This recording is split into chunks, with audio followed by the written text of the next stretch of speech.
Good evening and welcome to the Arlington Committee of 100. Our program will begin momentarily. Thank you for joining us.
Hi, Libby's here.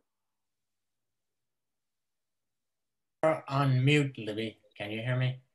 I can hear you. I think Okay. I'm off mute now. Yeah. Unless Scott might have kept me on. Yeah, welcome. We'll begin momentarily. Yeah, thank you, Scott. And Libby, I guess you're the one I don't have to introduce myself to.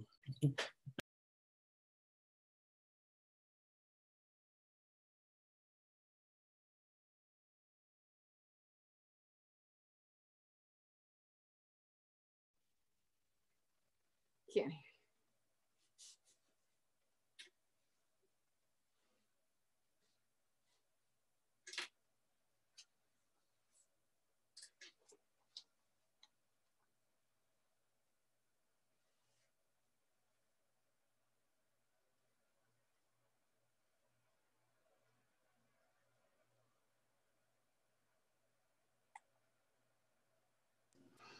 Good evening. Welcome to the Committee of 100. Our program will begin momentarily. Thank you.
Welcome to the Arlington Committee of 100. We'll begin momentarily.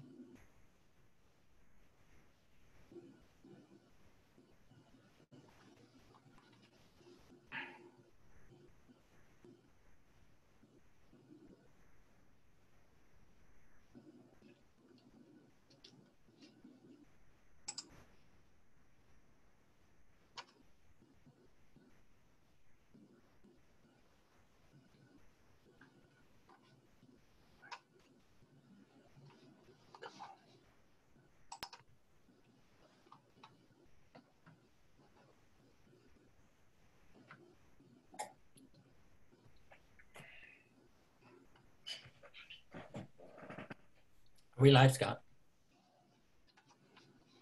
We are. Go ahead. Okay. Good evening, everybody. Good evening, ladies and gentlemen.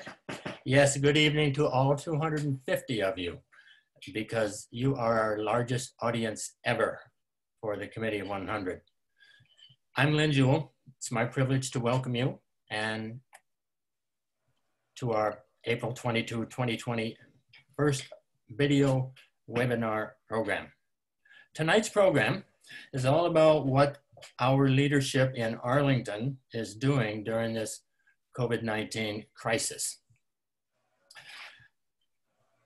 As you know, of course, this topic just 3 months ago, we would not have guessed that we would be sitting here in front of our TVs tonight like this in our own homes. The way we live and work and play right now is in this sort of new normal. Well, at least for now. And it might be for a little while more. Like you folks, I am tired of looking out my window all day long in the interest of social distancing and flattening the curve.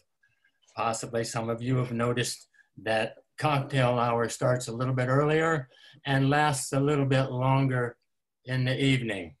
Okay? Well, there you go. Join the club. This evening is no different, though, looking out the window, but I'm looking out the window of my computer window right now. But before we move on, a very serious note I want to bring our attention to, all of us. The Committee of 100, of course, expresses our sincere gratitude and appreciation for Eric Gutschall and family. Eric was well known in the Committee of 100 circles. He was an Arlington County Board member elected in 2017 and tragically died this month after a short battle with a deadly cancer. Eric was noted as a visionary with strong public engagement and thoughtful planning, a true class act.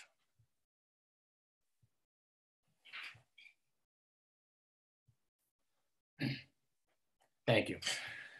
Now for a little housekeeping. The Arlington Committee 100 has been a vital part of Arlington since, maybe you don't know this, 1954. C100 fosters open and vigorous discussion of issues involving community life in Arlington. The committee's monthly forums are open to all and provide a nonpartisan setting in which issues of local, regional, and state interest are addressed by experts, with audience participation in lively Q&A sessions, and this goes for tonight too. We're always looking for new members to join us in our monthly forums, of course. For years, we've been meeting with a dinner meeting at Marymount University. But who knows, with our new normal, just go to our website.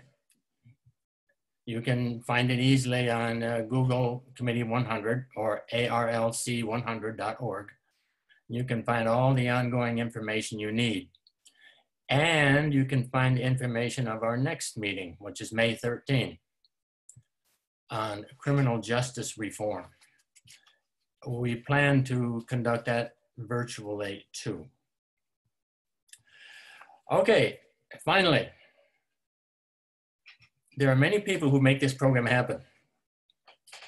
Let me recognize just a few. First, we'll recognize Patrick Hope, who's not with us tonight. He's busy downstate taking care of the people's business, as our lead on this program.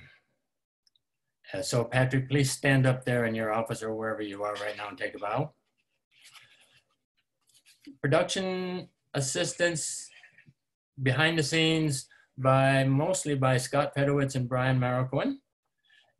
Scott is really the producer for tonight. Also assisted by Jean Broyhill and Hannah Dannenfelser. Your bartender for social hour is none other than you yourself. Dinner selections and hors d'oeuvres, as usual, prepared by you. Remember, we get to do this again on the usual second Wednesday, May 13th, at this virtual meeting place right there on your computer. Okay, now I'm going to ask Scott to step in and give us some instructions on how to use your Zoom screen to ask a question for the speakers before we get into the speakers. So Scott. Thank you, Lynn, and welcome everybody to our first virtual Committee of 100 meeting in 66 years, always innovating. As old Committee of 100 hands will know, the question and answer is really the heart of Committee of 100 and will be tonight. Because of the virtual setting, we're going to be doing the questions in writing. So what you want to do is on your Zoom screen, and you may have to mouse over it or tap your tablet or phone. At the bottom, you'll see a little button that says Q&A. I've kind of circled it in yellow there. Down at the bottom, you want to click on that. And when you do, you will get a little pop-up window with a note that says type your question here. And that is a really good place to type your question. They make it easy for us. So you can go ahead and type your question. We're going to do all the questions by writing. Lynn will be reading them out as we go. One of the exciting things about this process is that because we're taking the questions in writing, you may enter them in through the entire session. So we even have a couple that are already coming in now, but as people are presenting, if you have ideas, you can go ahead and ask your question. You can also continue as the Q&A happens. Keep adding questions. We'll try to get to as many as we can. You are welcome to address your question to any or all of our 4 speakers, but as always, we will give all the opportunity to answer. And of course, in the great Committee of 100 tradition, please ask your question in the form of a question. I'll now turn it back to Lynn to introduce tonight's panel. Lynn? Thanks, Scott. Speakers tonight in the order of presentation will be Dr. Ruben Varghese, Public Health Director, Arlington County. Libby Garvey, Chair, Arlington County Board. Zachary Pope, Emergency Manager, Arlington Public Schools. And lastly, Karen Coltrane, CEO, Leadership Center for Excellence. Dr. Varghese, go ahead.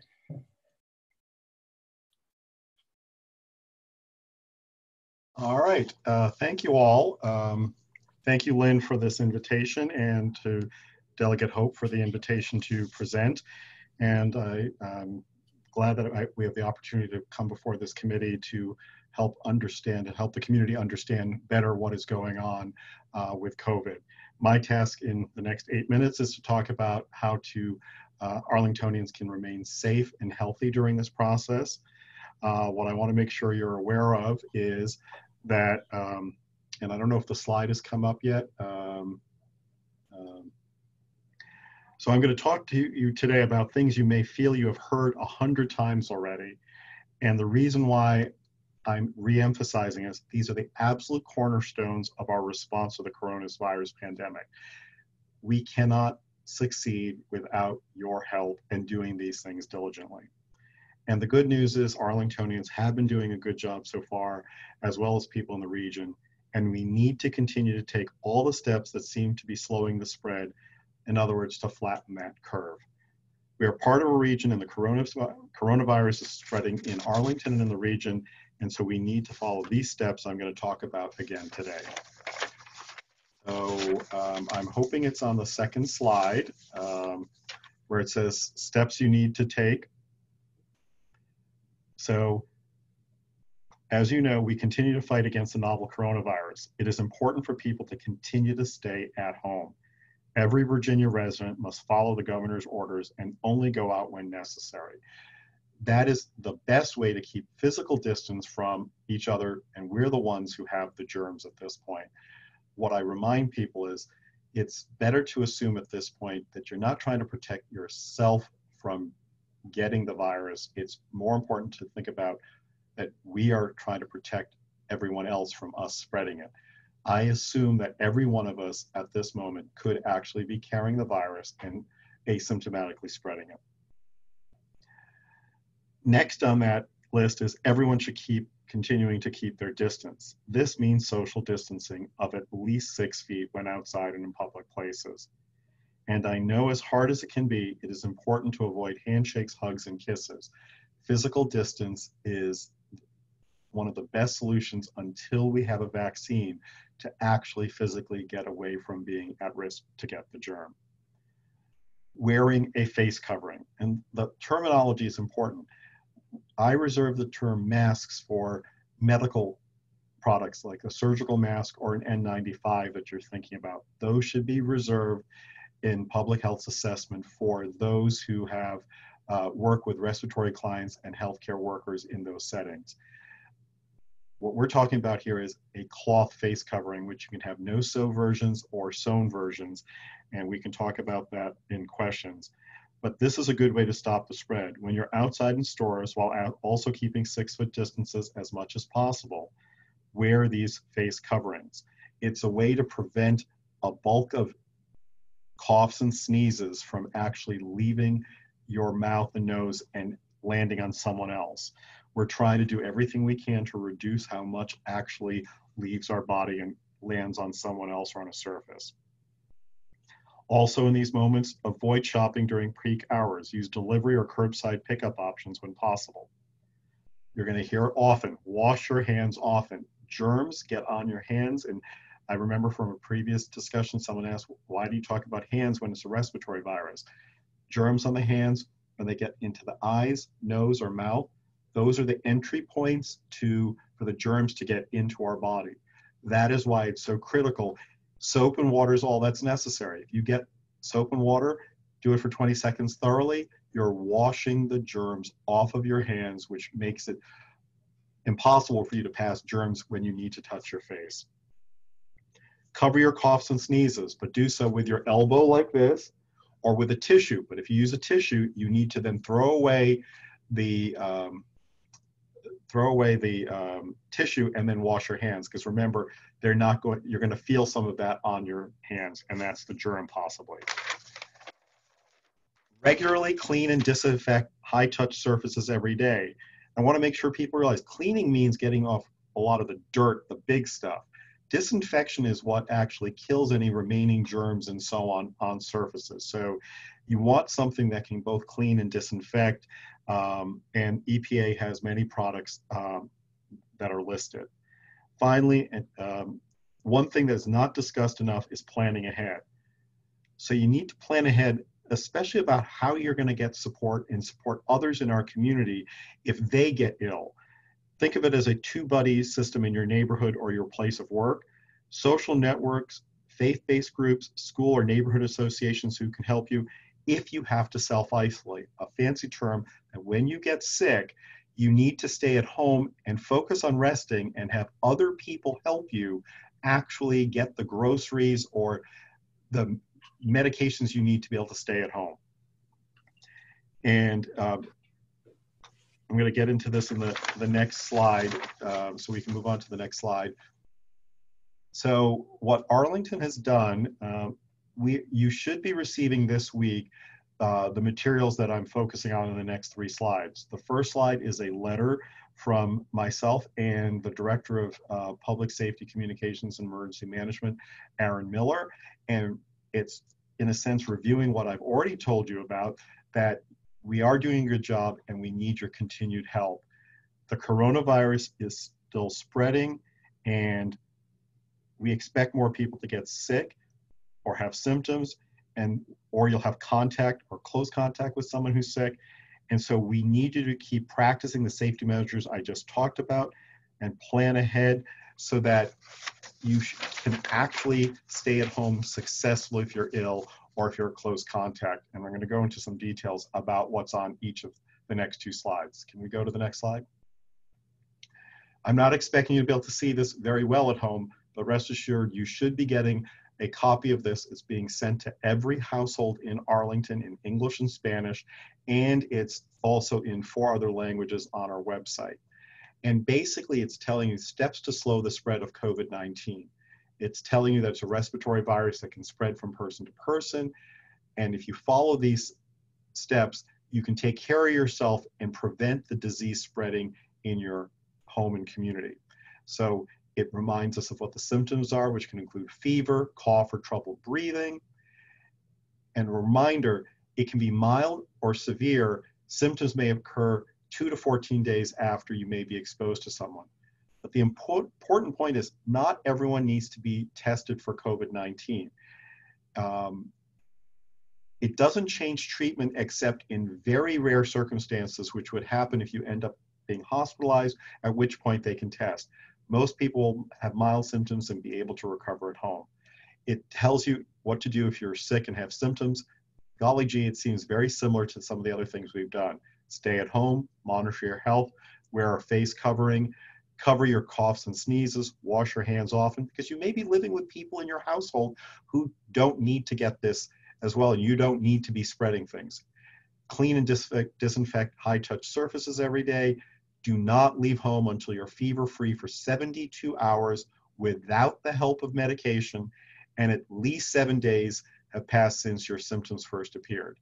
And we're asking you all to help us to inform your close contacts. Why? Because those individuals need to stay at home, and as this may get bigger, we won't be able to get to everyone as quickly as you will be able to. We're focusing on the cases and high-risk contacts. Talk to everyone who has been within 6 feet for more than a few minutes in your presence while you were sick, including the 48 hours before you develop symptoms, because this is also asymptomatically transmitted, and 2 days before symptoms start is one of the times to focus on. And you tell them how to stay home for 14 days. In the same piece, it gives you instructions on what to do if you had close contact with someone who's sick. I'm not going to repeat it for the sole reason it's the same stuff you just heard. Let's go to the next slide. It's a repetitive theme. We need your help. This form is designed to help you document the day, time, and date of your symptoms. Also then to say consciously, what were the 2 days before symptoms began, so you can start thinking about all the people in your household who may have become ill, those who you may have been in contact at work, in a car, near your home, other places. Very important. It even gives you a sample script on how to inform your close contacts. I'm going to read it out just so people hear it. Hi, I'm sick with symptoms of COVID-19, the coronavirus infection. I'm calling you because when we met, you may have been exposed. Most people who get sick are able to recover at home. The health department recommends that you do the following. And you'll see again, it's repetitious. This is the mantra we need you to communicate to throughout Arlington. We need your help. This is the way our community will keep resilient and get through this. Next slide. So if I haven't mentioned it enough, line up buddies in case you need to isolate or self-quarantine. And just to remind people, close contacts of cases, if they're not sick, that's what we do quarantine for. We're worried that people who came in contact but don't have symptoms could go on to symptoms. That's what quarantine is. Isolation is for those who are actually ill. As I said, buddies can help by bringing your groceries or medicine. We recommend a 2-buddy system so that you have 2 households that can support you, and that you be part of 2 households or relationships that you can support others if you need help. And finally, last slide, it's a different graphic talking about the same things. If you haven't gotten it by now, I'm a one-track mind person here. These are the things we need to do to continue to help make Arlington resilient, and from my staff's perspective and we're very grateful for all the things you're all doing to stay at home. I know it's tough, but this is how we're going to get through this and be the resilient Arlington that I know we are. Dr. Varghese, thank you very much. Next on our agenda will be the chair of the Arlington County Board, Libby Garvey, and she will tell us about what the county is doing to respond to the COVID. Libby. Mute me. All right. I think I'm muted now. Can you see me as well? Let me see. Not yet. Yeah. Okay. No, I've got to start the video. It gets a little confusing as to who does what. Hold on. All right, there we go. Thank you. Thank you, Scott.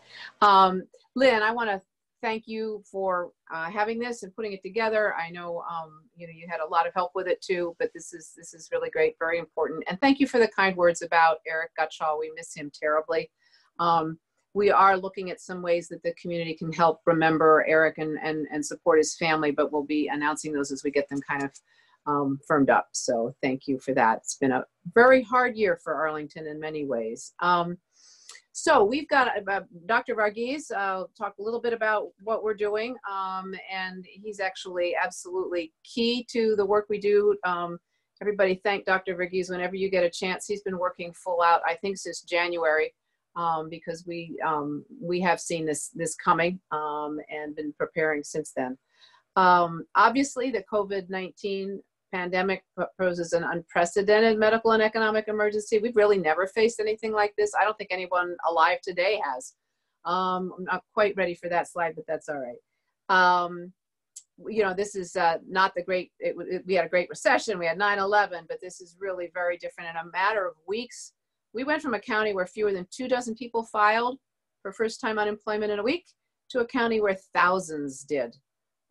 You know, we had a thriving small business community to a county where small business owners found themselves fighting to survive. Renters are wondering how they're going to pay their rent. Homeowners are wondering if they can pay their mortgage. Can they put food on the table? Children are not in school.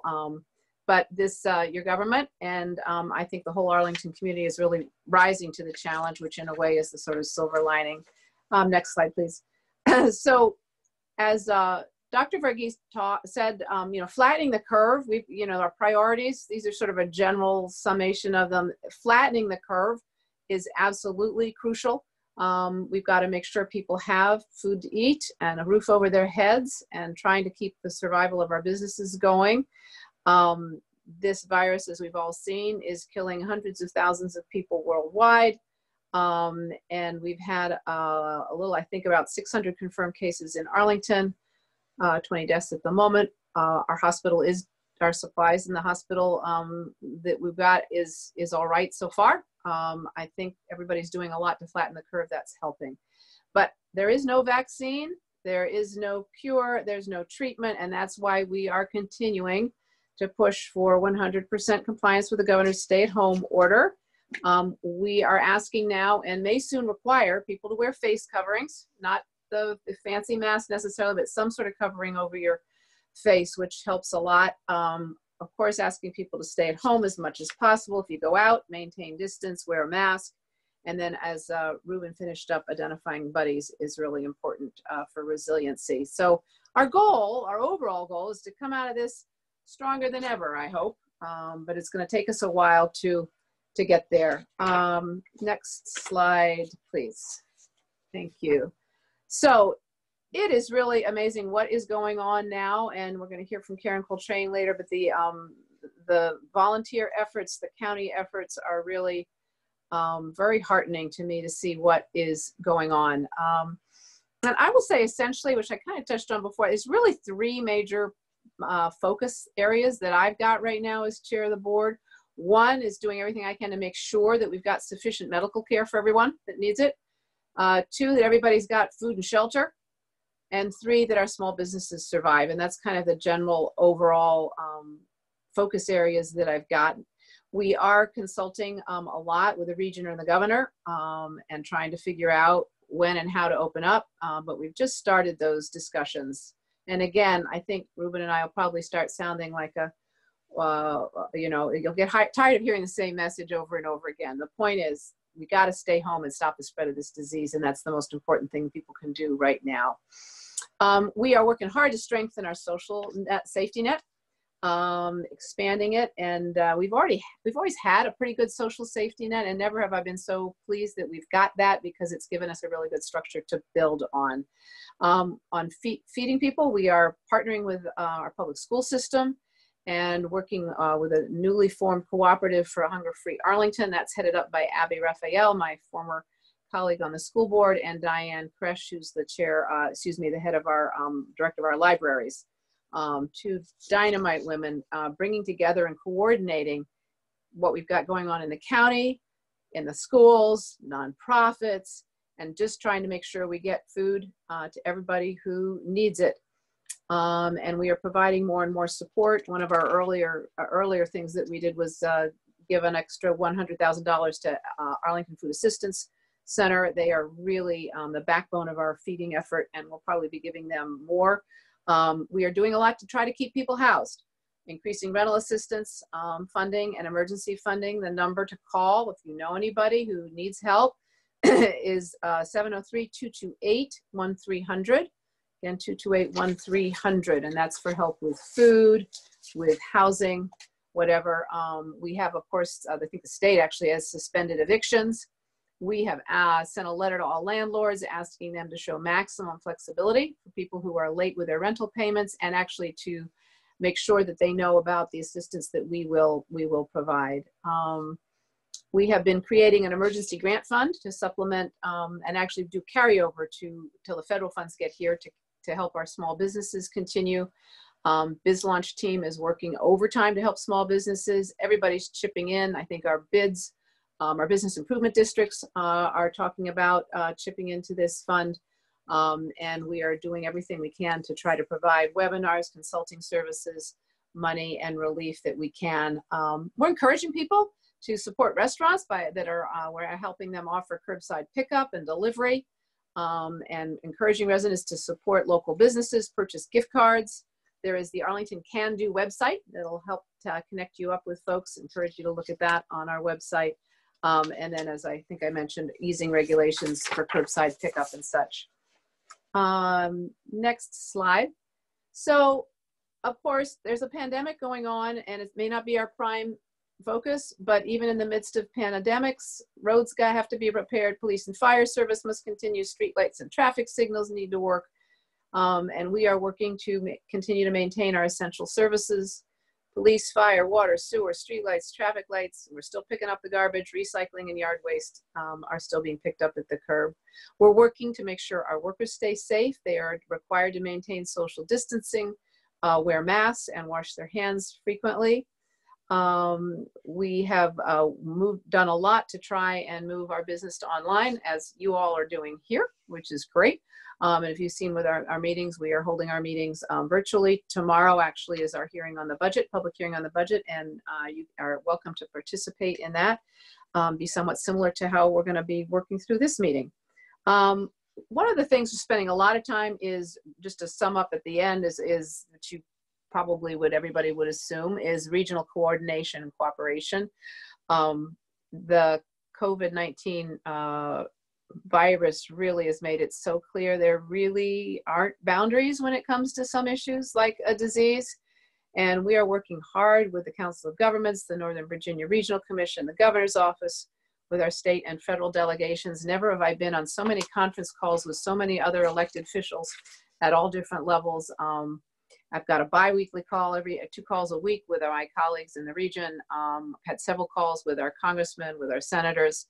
Our Dr. Varghese is working with his colleagues. This is an all hands on deck effort, and we're working together really hard to keep people safe. Thank you all for what you are doing to stay home and help stop the spread of this disease. We will get through this, but it's a real challenge, and I'm looking forward to hearing the rest of the panelists. Thank you.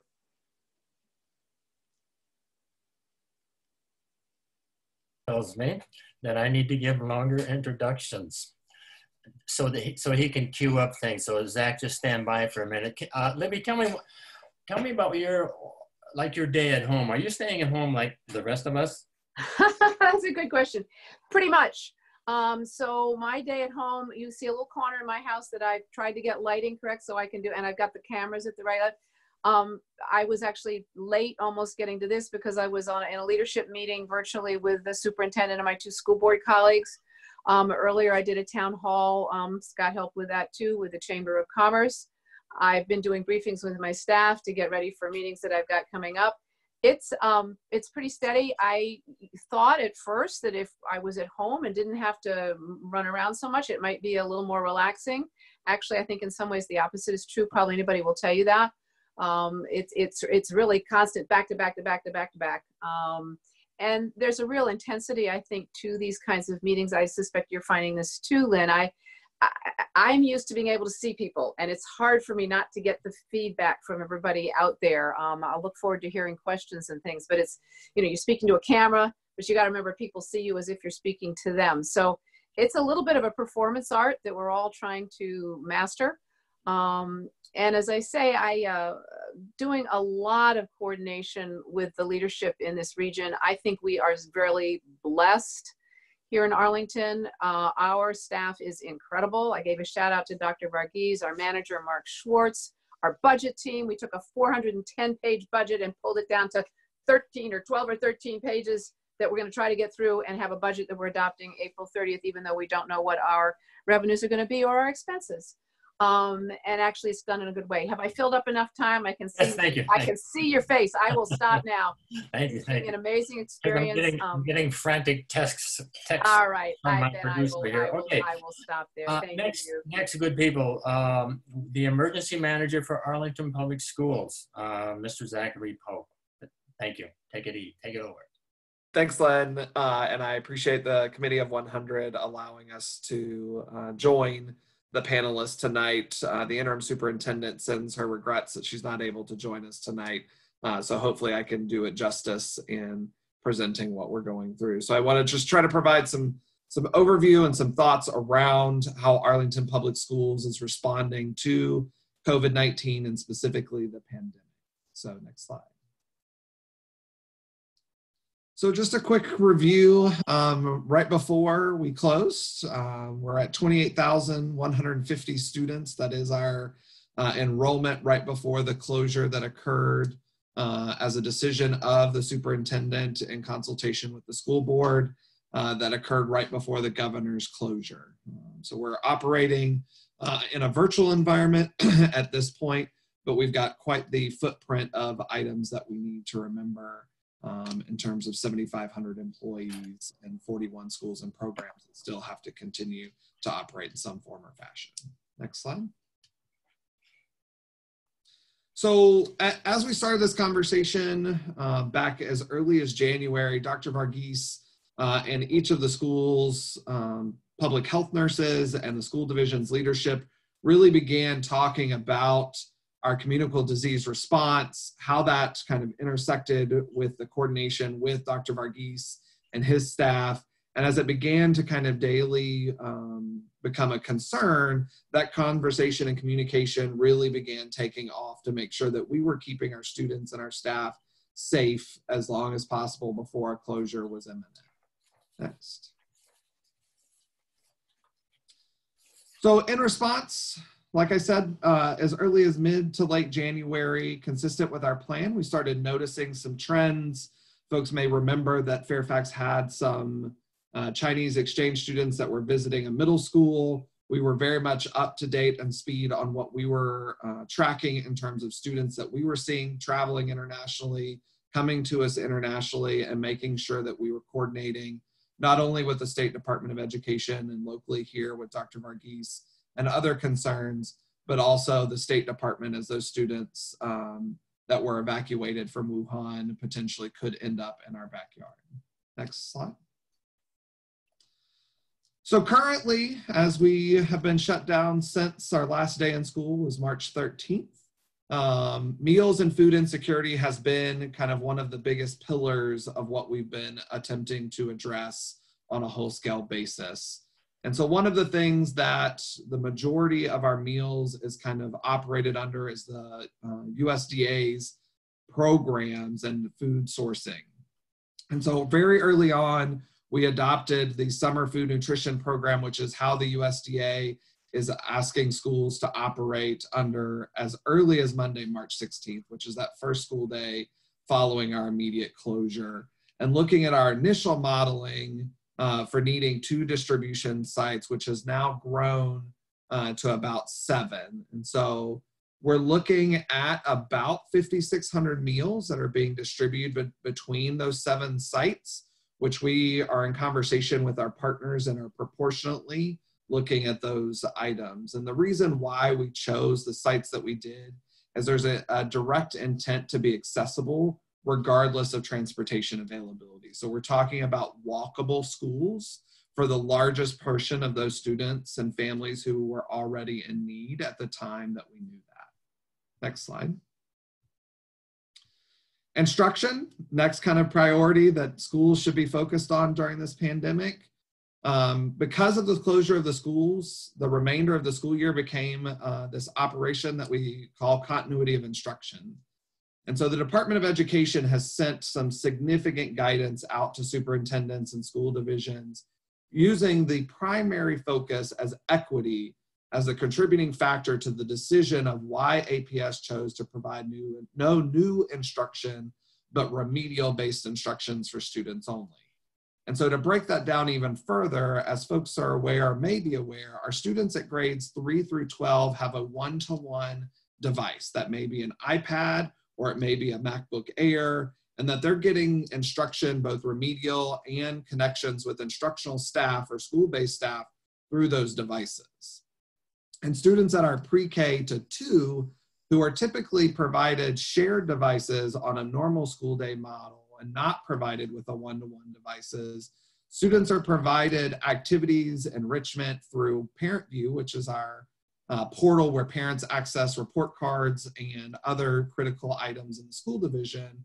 And we also provide hard copies that are translated into our top 5 languages at each of our food distribution sites that have been provided in 2-week increments to begin with. This past one has been a month increment, and we continue to hope to be able to provide those in those month increments. Our school-based staff, I cannot thank them enough. They really truly pivoted on a dime and continue to reach out to students on a regular weekly basis to check in, not only on instructional progress and where that remedial work is, but on the social emotional learning. How are our students and their well-being impacted by this, and how can they be a positive influence as a teacher or a staff member in that student engagement process?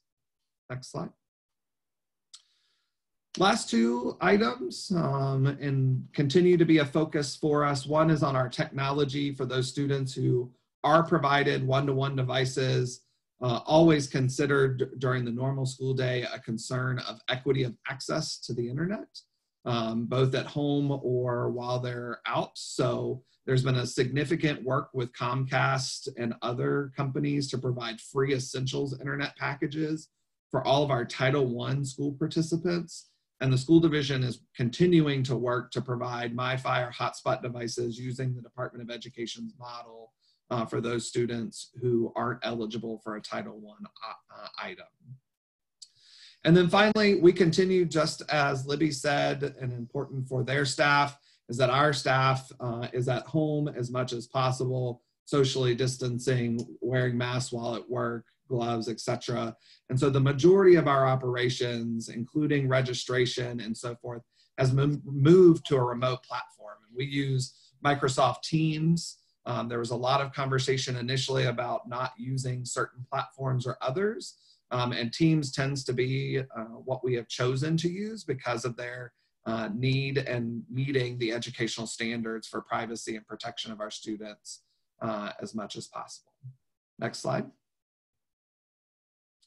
So future, we continue to look day in and day out, not only kind of information here locally within Arlington, what we hear from our social workers, our school-based staff, what we hear from our regional partners as across the river or here in Virginia, but also what we hear from the state and the federal government on the guidance that impacts our operations the most. We know as of right now, we are closed through the rest of the school year, and then we continue to look and assess how those impacts may continue to extend further beyond that. And we work to develop plans in collaboration with county partners and our other regional partners on how we would look at a resumption when that is a process that begins. And that is it. Thanks, Scott. Okay, Zach, thank you. While Scott gets things queued up again, give me a very short answer about, are you working harder now, Zach, than you were before?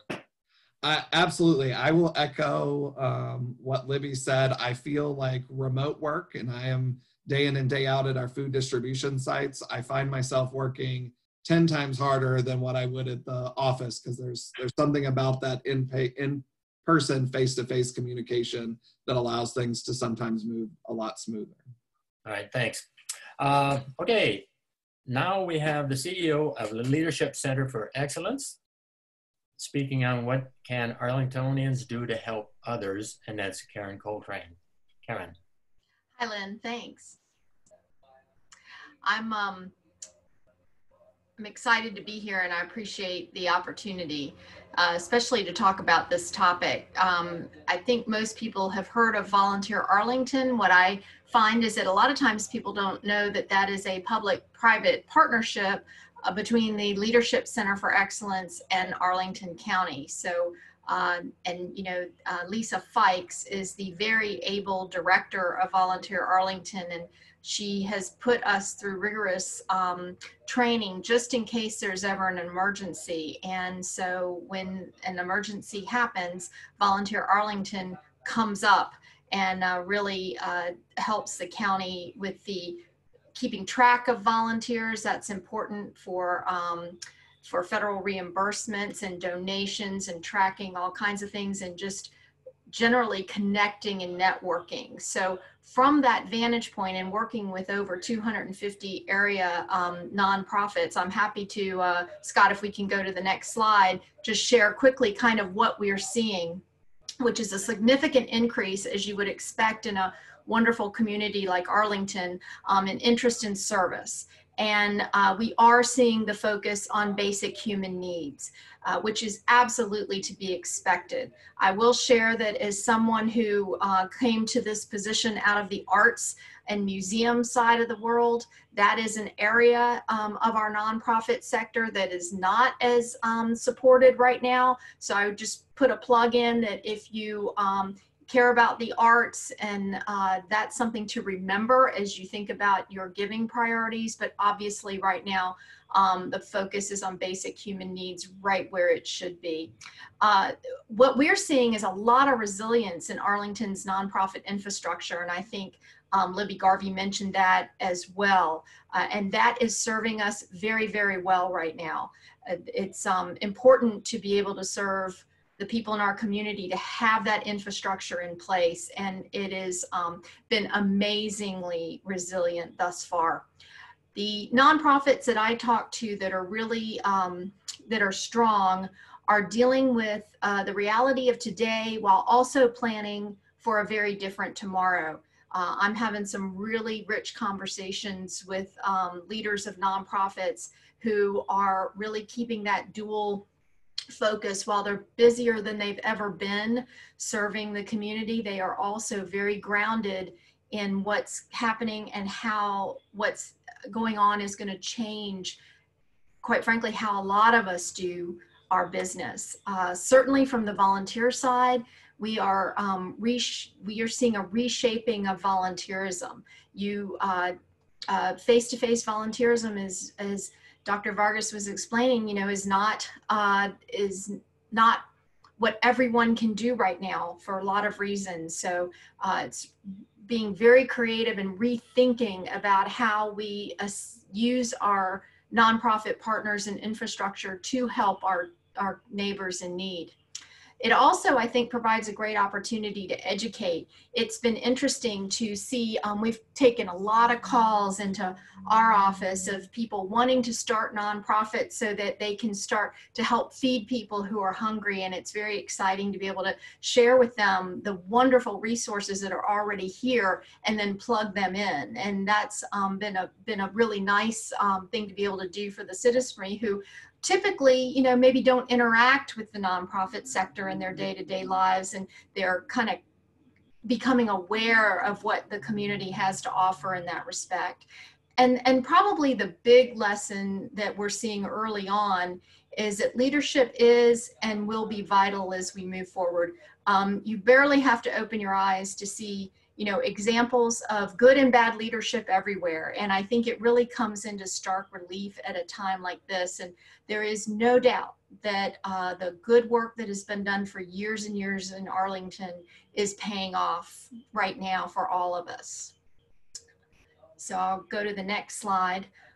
Just some level setting assumptions that we at the Leadership Center and Volunteer Arlington are kind of undergirding our decisions. We see this as not a sprint, but a marathon. Even if we're able to relax the social distancing at some point, we know that the way people interact may be fundamentally different. We know this is not a short-term issue. We also don't use the terms that we're going to go back to normal. Instead, we're framing it as we're going to forward to our new normal. So that helps us, I think, stay positive when it gets a little bit hairy, but because there's tough decisions to be made, obviously, for a lot of organizations right now, but we are looking at that as our new normal and something to anticipate going forward. I'll do the next slide. The big volunteering challenge right now for our community is how do you keep people engaged in service while keeping them safe? So that is new thinking that when we've been thinking about volunteerism for a long time, and this is not probably one that we anticipated. I think Libby said that earlier, that this is not the emergency that you imagine going from being, 2% unemployment to who knows what the numbers will look like tomorrow when they release the employment numbers tomorrow morning. So it's a new way to think about volunteering, but it's also a challenging, exciting way to think about it. And I'll do the next slide. We have 5 ways that we can support others in the community. And number 1 is a repeat of what you've heard: physical distancing and checking on family and neighbors. And I know a lot of people, I live in a condo building, we would wave to folks on our hall and have conversations, but we were so busy, you don't always know everyone. And so it's a great opportunity, I think, to reach out and be of support to those nearby that you're physically close to, if you're able to do that. Always following the rules that were laid out earlier. The next one, next slide, the second way is with monetary support if you are able. And we need to give directly to our area nonprofits. This is critical. I'll give you an example. I know, in-kind support, which is my number 3 area, is important too. But yeah, that's right. But if you can do monetary support, I'm gonna put you back, Scott, to number 2, sorry. If you can give directly, for example, AFAC, I was speaking to Charlie Ming today, and while they always graciously are so appreciative of in-kind food, if you give them the money rather than go to the grocery store and take them the items, they, because of the bulk purchasing that they do, buy hundreds of thousands of dozens of eggs every year, for example, they're able to get much more food for that dollar. Not everybody is going to be in a position right now to make monetary gifts, but if you can, directly to the area nonprofits is most appreciative. Another thing that we started with the Leadership Center and Volunteer Arlington in coordination with the county is the Volunteer Arlington's Buy a Neighbor Lunch program. And we stood that up last Monday, and we've already had over $25,000 donated to that, and I guess it's been 7, 8, 9 days. In fact, we had a couple $100 come in since this webinar has started that I noticed popping in on my screen. The way this works is for $10, you can buy lunch for one of our nonprofit partners' families that are food insecure, and the lunch is purchased from an area restaurant. So it's kind of a twofer. You're not only helping a family or person that needs food, you're also giving someone a job or keeping their job in a restaurant. So like I said, the outpouring for that has been amazing. And if anyone's interested in that, you can access it through the Volunteer Arlington website, which comes up in a minute. Okay, I'm ready for the third one, Scott, thanks. The other type of support is in-kind support. It is needed. I do encourage everyone though, please just don't drop off things from your home that nonprofits then have to put labor towards sorting. Make sure these are things that the nonprofits really need. And so we've tried to make that easy by aggregating wish lists of supplies. We have over 25, I think, nonprofits that are sending us their list. Those are, we keep those at that website shown there, volunteerarlington.org/COVID-19-care-community. So please check there. Everybody needs wipes and paper towels and all kinds of items like that, that I think when they got purchased by everyone in stores initially, it really made it a little bit hard on some of the nonprofits. So, but we update that list daily. So anything that, if you have in-kind support you'd like to provide, please check there. There's also directions for how to leave it in a safe manner so that you're not infecting anyone and not getting infected in that transaction. Okay. And the fourth of the fifth ways is physical volunteerism. There is still a need for that. We are working with nonprofits to help them be creative about workarounds on physical volunteerism, because obviously we want to keep travel and all to a minimum. But what, is there a way that you could help a nonprofit? Could the phones be forwarded and you perhaps help that way from the comfort of your home? I think a lot of you are aware of the Million Mask program, that people are sewing masks at home. So there's that type of volunteerism, but we still do some nonprofits need the physical volunteerism. Again, the AFAC example, recently they do need people to still work in the food preparation and getting the bags together for the families, because we're not having families come in and pick out their food again due to social distancing. We want to have that prepared for them. So there are opportunities like that, but you need to check with each nonprofit to make sure that is an opportunity that you can do. I know I've heard of nonprofits that said that their volunteer requests have gone up about 100% since the start of this, which again speaks to the just wonderful heart of this community. But we want to make sure we're doing it in a way that doesn't put an additional burden on nonprofits. Okay, the next slide is virtual volunteerism. This is actually becoming vital. And we are, again, please be patient as we figure this out, because this is a kind of a new thing for people, both the volunteers and the organizations, to work with them. So we are excited though at the possibility of this, because it opens up and means even more people can give time and give skill to our nonprofit community, especially at a time right now when it's desperately needed. So those are our 5 ways, and I think I have a little recap here on the last slide. We want everyone to stay safe while also checking on and supporting family and neighbors. Provide monetary and perhaps in-kind support if you are able. If you can volunteer physically, if the organization needs it and you can, that is fantastic. Virtually is wonderful. Help your nonprofits that you care about maybe be creative about how you can provide support from home. And last, I would direct you to the, like I said, www.volunteerarlington.org. That is where we are keeping all of the needs in one place. It's great one-stop shopping. There's also the ability from there to enter the skills that you have or the interests that you have, and see how it matches up with volunteer needs in the community. So it's a wonderful resource. When people find it, they're always thrilled with it.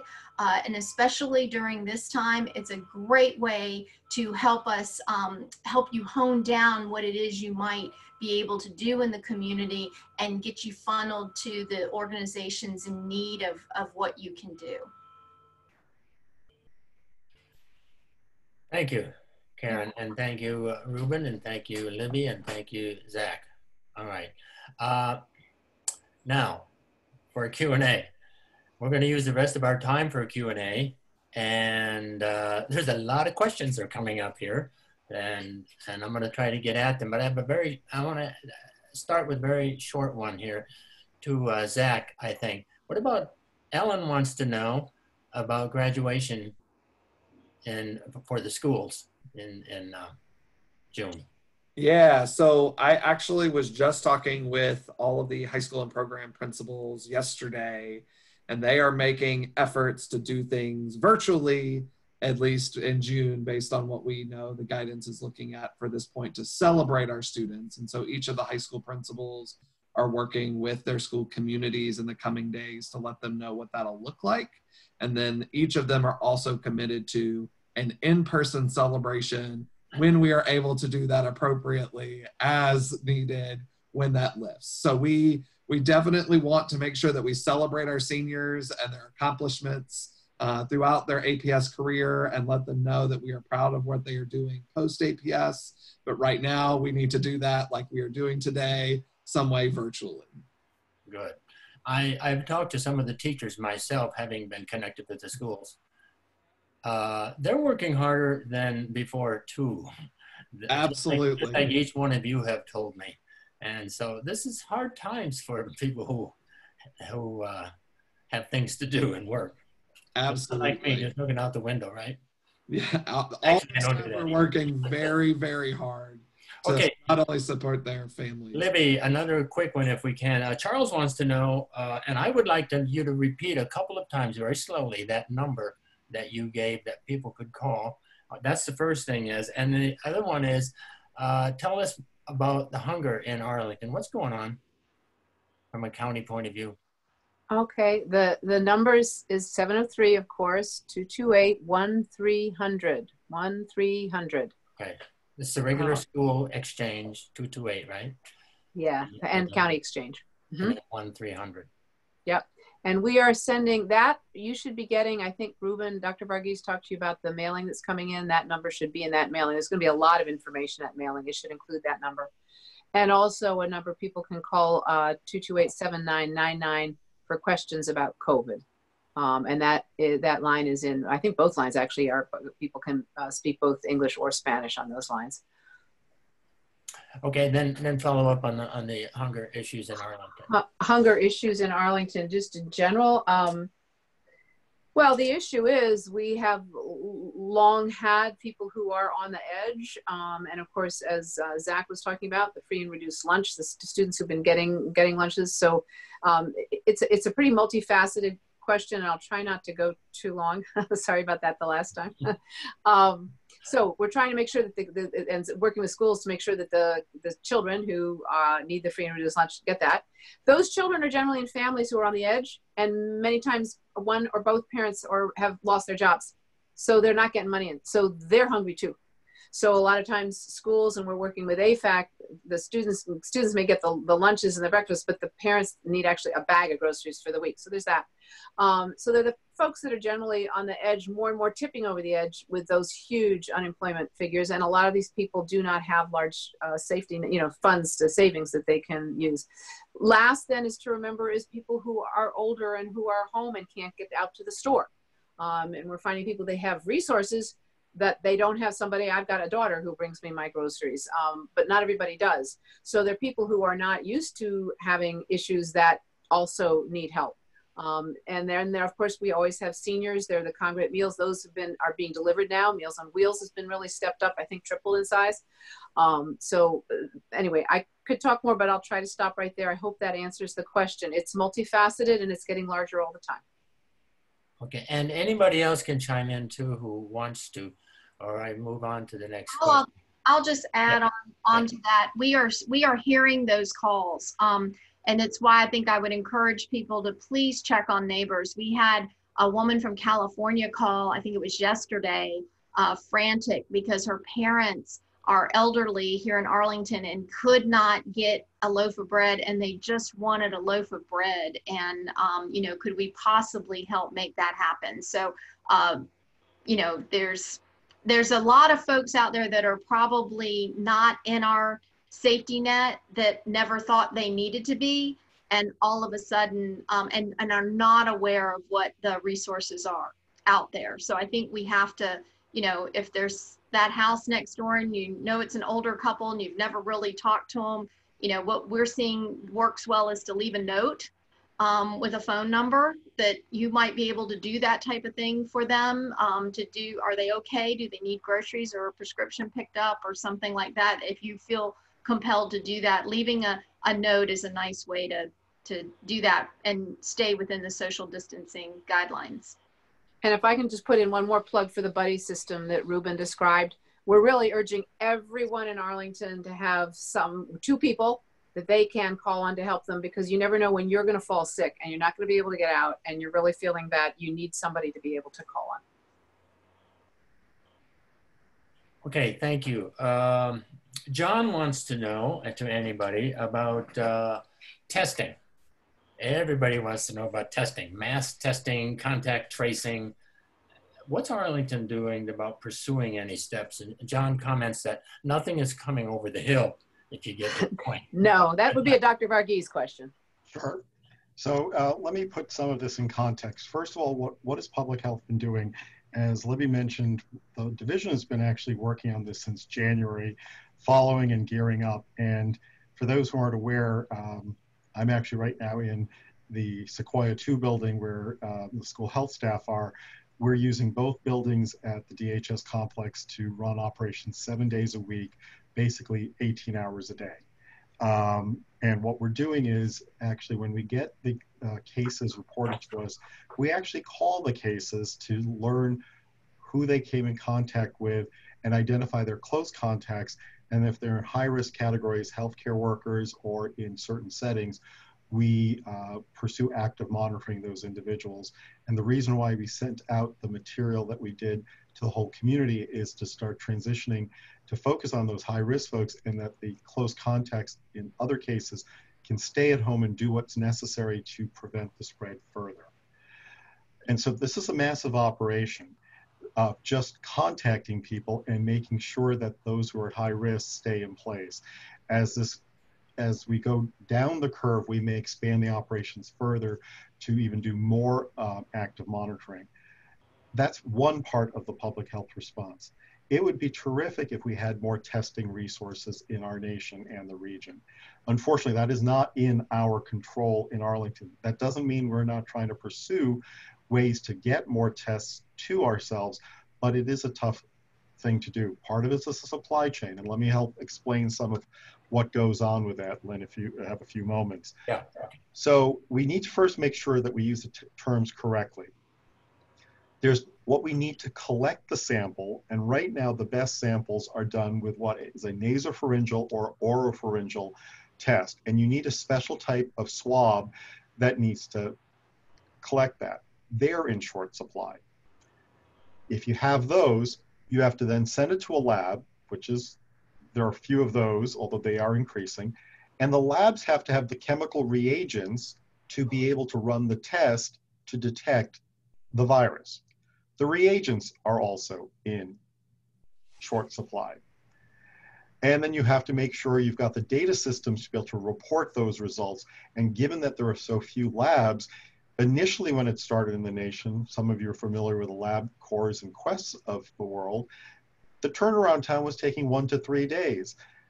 As more people got tested, but the number of labs were still the same, it started going from 3 days to up to 9 days. It's getting better, but we have a herky-jerky system in our nation, and Virginia, DC, and Maryland are no different. Fortunately, we've had some excellent partnerships with the Virginia Hospital Center and the county. The county provided a site where they could do a drive-through testing model, and we were the first to have that in Northern Virginia. And other places have started to increase their testing capacity as well. And so some of the Inova centers now do it as well. Our county website has that information. But I also need to remind people, for the moment, from an individual perspective, I don't want people to get so anxious if they cannot find a test, okay? In this circumstance, for an individual person, we're reminding people there's so much that can be done without the test result, because the test by itself will not change what we're going to have you do. You stay home, you get rest, you drink fluids, and take acetaminophen or Tylenol to help regulate your temperature, and have your buddies help support you while you stay at home. Testing in the individual circumstance may make a difference. If, God forbid, you have to be hospitalized, they then will test you to see if you've got COVID. It may change what compassionate drugs may be used. So there are some drugs that aren't authorized yet for COVID, but there may be good evidence that it could be helpful. And with that testing, they'll have the permission to be able to give those drugs. From a reopening society perspective, we'd love to have more testing, okay? And there's the rub. And I applaud the leadership of our board chair, Libby Garvey, and the rest of the members of the board and our delegations to raise the issue that we need a state, regional, national strategy to get more of these tests available to be able to reopen safely and more safely. But just because we have testing doesn't mean we won't need some degree of physical distancing to continue. Because I think, as someone has noted already, without vaccine, we're still at risk from this virus as it circulates the globe, probably at least 1 to 3 more times. I'll leave it there and see if you have additional questions. Maybe though, as a follow-up, Kathleen has asked a couple of questions about, and Tori too, I'll put them together, again about tests, but Kathleen says, should we download this, the app, the county app about, what was that again? Contact tracing, I think. Yeah. Yeah, I don't believe it's a county app, but it is something that some people do. We are actually exploring as a state if these are things that we should be doing to help with this. But that's why we've already put out the information to help in Arlington, which a number of communities have not been able to afford to do. And so that's why I've been very grateful to what we've been able to do as a county to actually send information to every single home. And we are still committed to calling every single person we identify as a case to talk to them and then ask them to do this process as well. There may be a time when we go to the electronic system, but we have to also get through privacy issues and so on. But this is one of the ways that we are working to increase contact tracing. Several questions on, do I need a doctor's referral to get a test? In most circumstances, yes, because even though there are more sites, they're still limited testing capacity, so they're trying to reserve it for people who are ill or in certain high-risk categories. That information's on the website, on the county website, so most places can do it over the phone to talk to you and do the prescription. And I know what Virginia Hospital Center does is then that note can be faxed to their call center, and then they will call and talk to the person to actually set up an appointment. So it makes good sense to get the medical provider to look at you or talk to you. And for those without doctors, the urgent care centers like Inova are available to see you. Anybody? There's been several questions on hotspots in Arlington, and especially our retirement homes hotspots. And if so, give us some numbers if you have anybody. Well, I'm going to take that. We don't. These are Ruben questions. Yeah. So you need to realize the Arlington Public Health Division is a part of the Virginia Department of Health. We're actually officially, in their eyes, the Arlington Health District. And we do not typically, as part of the Commonwealth Code, reveal specific numbers in these areas, because in small communities, you can identify things. Here is what we have done, though. You need to, first of all, assume that it's everywhere, because I am. If people haven't figured it out, and I want to make it very clear, when we say community spread in Arlington and the region, I hope everyone recognizes it means we have an outbreak or epidemic of COVID everywhere. There is not one place in this area that we have to assume it's everywhere in every zip code, every census tract, and in every building, okay? Having said that, there are some nursing homes that have had cases. There are assisted living facilities. There are apartment buildings. My point is, it's everywhere. We are working with the nursing homes. We're working with the assisted living facilities to make sure they're actually doing the infection control practices. They have PPE. The Virginia Department of Health has sent us supplies to share with them. The county is sharing its resources as well. But all of these things have to be done in a carefully planned fashion because things are limited. And my staff and the rest of DHS is talking to every single long-term care nursing home and assisted living facility every single day. And we're reviewing new cases, putting in infection control measures, and getting them to actually move clients around, putting sick with sick and non-sick with non-sick. So these are the same practices we do during flu season and with a hospital. It's a very frustrating situation that we can't move people to another place because it's everywhere. And that's it, and it's something that we have to remind people. Everyone on this call right now, I assume has COVID. They may be asymptomatic, but it is safer to assume we have it and that we need to act not to try to prevent from infecting ourselves, but start assuming that if we have it, to prevent the transmission to others. And that is what we're telling even the nursing homes and assisted living facilities. And I'm imploring all of you, this is why stay-at-home orders are important, and wearing the face coverings going out. We're trying to prevent the spread of the virus. Well, let me ask a little personal question. And I told my wife, Rosalie, I says, you know, definitely we don't have it because we've been here for a month and we're not sick and we haven't had symptoms and so forth. Am I safe? Well, if you've stayed in your home and your wife has stayed at home and you've had no contact with anyone else, then I will buy that presumption. If you're going out and interacting in the community and touching services or going out places, yes, you're at risk for getting it. Because what people need to know is you don't know when you may have the exposure. So if you're literally at home the entire time, and you're right, 14 days or more have passed, then you don't have that risk. But that is not what most people are doing. They are still going outside because they have no choice. It is why in the governor's stay-at-home orders, and why it's important, there were exceptions to get essential things done. I go to the grocery store because we all have to pick up our essentials. I try to make it limited. I wear my no-sew mask with hair ties for hair that I don't have. Thank you.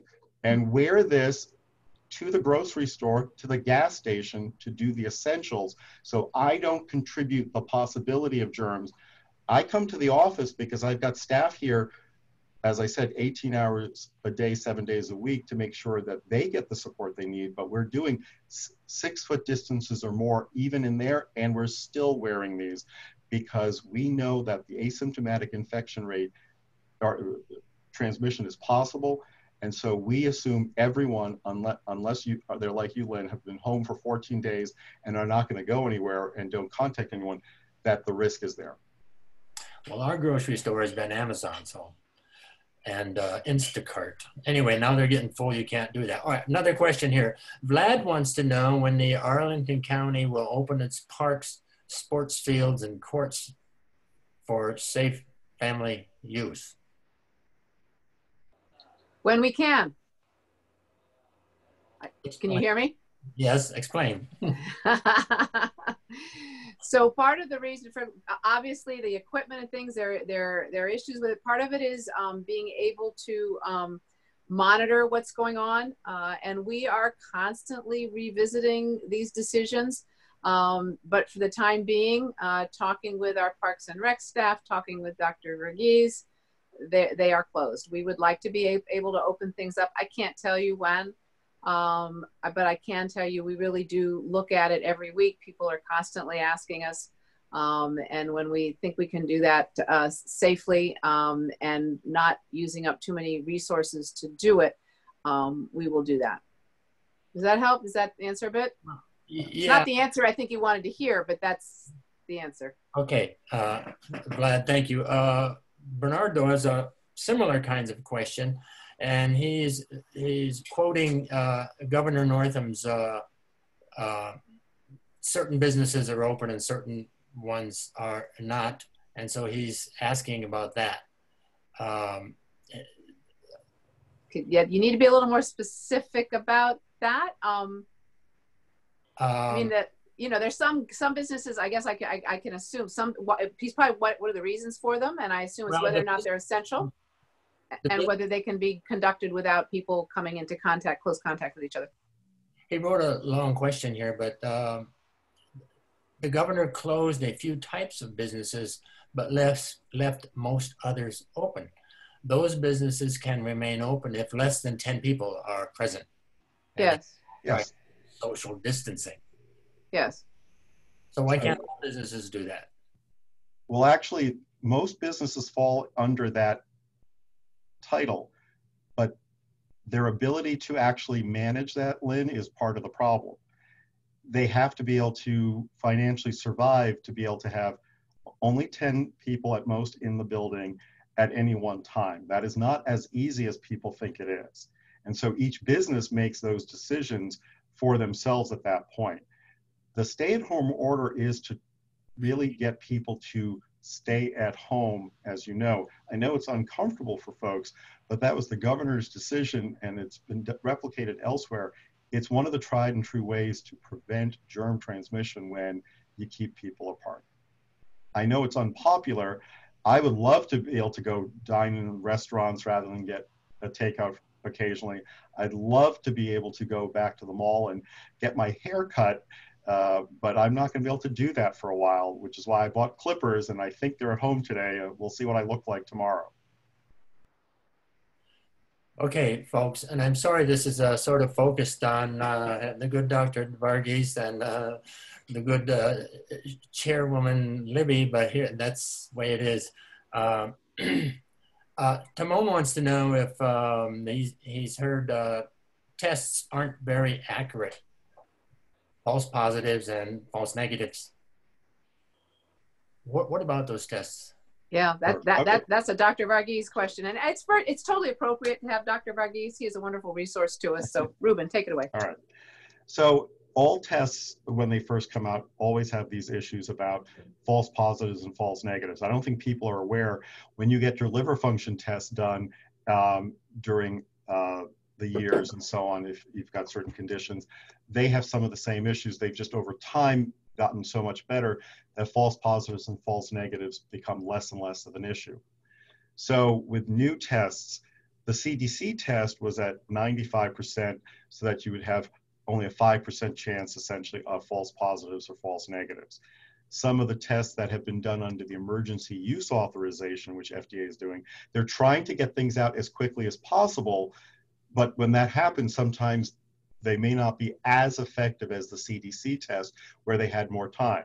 So the way I remind people is, let's first of all, why if it looks clinically like COVID, we've been telling providers to just call it COVID and tell people that's enough because it's what's out there. And it's okay to just call it COVID and take care of yourself that way. If a test is positive, I believe that test result as a general rule and say, if you still have symptoms, we're going to treat you that way. If it's negative and you still have symptoms, I would believe the symptoms, not the test result. And that's something we do in flu season, like H1N1. This happened as a pandemic. These things actually happen more often than people are aware. And it's normal from a public health perspective. It's not normal for you and I if we're hearing it for the first time. So it may seem like it's multiple messages. Unfortunately, it's a little messy. And that's why we work with our providers all the time. We send out reminders to the providers probably every 2 weeks about any new recommendations coming out or any information we have about testing to remind them about what to discuss with the patients out there. I know it's scary. I know it seems like there should be a definitive answer, but we don't actually live in the CSI world that happens on TV where things are done in 30 minutes or an hour. I wish we did. but we don't have that nice package. So I ask everyone's forbearance. If you have conditions, sicknesses that seem like it's COVID, assume it is, follow the instructions we're giving you, stay home and rest. And the good news is the vast majority of people will do fine if they get COVID. Okay, panel, how, maybe this is the last question, we don't know. I think it is. It's getting close to the hour, but panel, people have asked, how often are you in contact with our neighbors, the DCM, with the broader country and so forth? What do you do, or have, I know you are, but tell us about your contacts outside of Arlington. I guess I'll jump in real quick, and I can be fast. I am on a a call twice a week with my fellow mayors and chairs in the region. And that is the major one that I do outside of. So it's the, you know, the chair of the Fairfax County Board, the mayor of Alexandria, and I do that twice a week. And then I would say it's about every 2 to 3 weeks, about every 2 weeks, I'm on a call usually with the governor and the secretaries in Richmond, and on a call with the senator, our 2 senators and Congressman Beyer. And then we've had a call with legislatures. That's the major thing I do. Christian Dorsey is doing the Council of Governments, so he's doing more Maryland and DC. And I know Ruben's in touch all the time. Yeah, we'll finish with Ruben, but Karen, tell us about what you've... I actually was on a very interesting call yesterday with 200 leadership programs from around the country. As we all try to figure out how do you deliver civic-based leadership programs when people can't be in the same room together. So that is a nationwide conversation that is happening because, like I said before, we believe that leadership is how we get out of this issue. And we're going to need people who understand their communities and have been through programs like ours. So how do you do that when you have to social distance? And that's one of the conversations I'm in. I'm also networked pretty heavily after 30 years of leading nonprofits with nonprofits across the country. And I'll just repeat what I said before. They are very stressed right now to be trying to fix what's happening, because when the situation like this happens, demand for their services goes up, and a lot of times donation support goes down. So that's the catch-22, the nonprofit paradox, if you will. And so that is, I think Arlington's holding up well in that compared to some other communities that I talk to, but it's there, and the longer this goes on, if it is indeed a marathon, then that's something we have to be looking at going forward. Thanks, Karen. And Zach, just very briefly, what contacts are you making outside of? Yeah, absolutely. So the superintendent and the executive leadership team are meeting regularly, but also speaking with all of our local superintendents in this area in Virginia, and then working directly with the State Department of Education almost on a bi-weekly basis to get updates, forecast education needs, and be able to support our students. Okay. Dr. Vargas, two words. Lots of contact outside. Lots of contact. We talk to our Northern Virginia health directors, and we also work with the Maryland and DC health directors on these issues. And just today, I was representing all of them in front of the Council Government Board to talk about what criteria should be used from a public health perspective for reopening whenever we do that. All right, thanks. This has been, of course, a wonderful program for me. I get to learn a lot, but it was really all about, as I started with, what is the leadership in Arlington doing about the COVID crisis? And you guys have really explained a lot of what our Arlington leaders are doing. So thank you, thank you, thank you. Thank you, okay? And now my producer is going to cut us off, and that's going to be the end of the show. And good evening, everybody, and we'll see you next month for criminal justice reforms.